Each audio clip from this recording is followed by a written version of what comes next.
Alors, bonjour, ravi de vous revoir ce matin. C'est toujours un plaisir de vous savoir abonner à notre page. Si vous ne l'avez pas encore fait, n'hésitez pas à vous abonner pour toujours recevoir des notifications quand on aurait publié de nouvelles vidéos. Je suis Célia Fiobé, la directrice de la plateforme Mapao.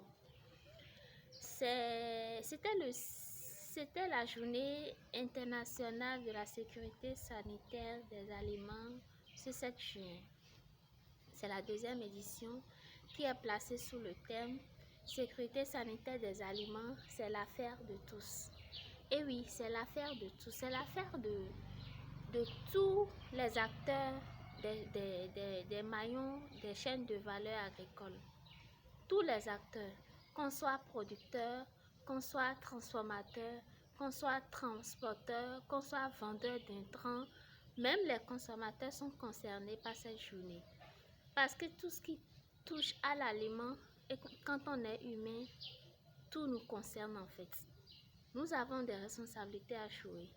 Aussi bien le producteur, dans tout ce qu'il utilise comme intrants agricoles, comme pratique d'élevage ou pratique culturelle, même le consommateur, quand il consomme un aliment qui ne lui fait pas du bien, qui lui donne des diarrhées ou des maladies chroniques, il était censé quand même dénoncer cela pour interpeller les structures de régulation, les structures étatiques pour quand même que tout ce qui devait être fait dans ce secteur-là soit fait pour limiter d'éventuels risques à l'avenir. Alors, on parle de sécurité sanitaire des aliments en présence quand on remarque qu'il y a l'absence totale de risques liés à l'aliment, de risques liés à l'introduction de cet aliment-là dans l'organisme. C'est en ce moment qu'on dit qu'on est en sécurité sanitaire des aliments. Actuellement, on est encore loin de la réalité. C'est vrai que la conscience des Africains, notamment la conscience des agriculteurs, fait qu'on est quand même très loin de cette difficulté-là. Néanmoins, il me plaît d'attirer votre attention sur le fait que nous avons des pratiques que nous utilisons, des pratiques culturelles qui ne respectent pas encore le bien-être humain. Ces pratiques-là, qui ne sont pas, que je peux résumer en de mauvaises pratiques culturelles ou en de mauvaises pratiques d'élevage, notamment à travers l'utilisation des intrants chimiques. C'est vrai que les agriculteurs africains ne sont pas trop... D'abord, ils n'ont pas les moyens d'utiliser certains produits chimiques, des produits qui peuvent avoir des impacts très négatifs sur la santé des consommateurs. Mais néanmoins, le peu qui est utilisé, il faut qu'on essaie quand même de réguler.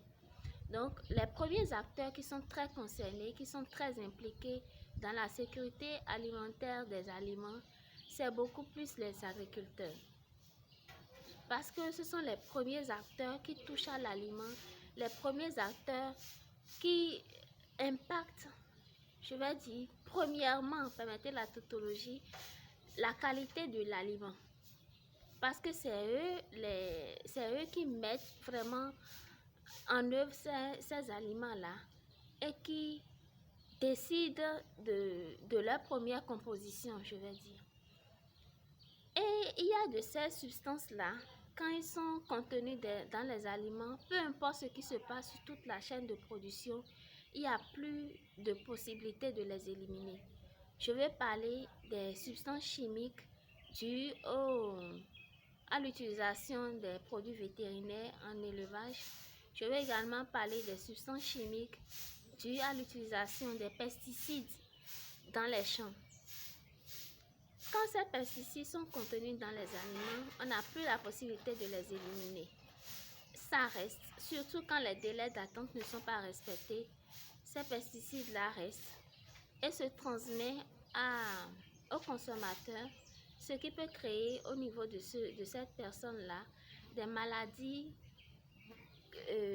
du siècle, les maladies qu'on remarque aujourd'hui comme l'hypertension artérielle, les AVC, même le cancer. Donc, j'interpelle la conscience des agriculteurs, des éleveurs, en tant que premier acteur responsable de la sécurité alimentaire, de la sécurité sanitaire des aliments, pour qu'ils quand même essaient à leur niveau de réguler l'utilisation de ces substances-là, pour qu'au moins qu'on sache que ces premiers acteurs-là ont déjà fait l'essentiel et les autres acteurs de la chaîne de production devaient quand même faire les leurs pour garantir à tous les consommateurs que nous sommes, que vous êtes aussi, des produits exempts de contamination chimique surtout et exempts de contamination microbiologique. Alors c'est toujours un plaisir pour moi de discuter avec vous. Pour ne plus rater nos vidéos, vous savez quoi faire. Abonnez-vous à notre page pour toujours être connecté. Ce serait toujours un plaisir pour nous de partager l'essentiel des informations, l'essentiel des expériences qu'il vous faudra pour votre performance agricole. Alors, à très bientôt, portez-vous bien et optons tous pour la sécurité sanitaire des aliments. Merci.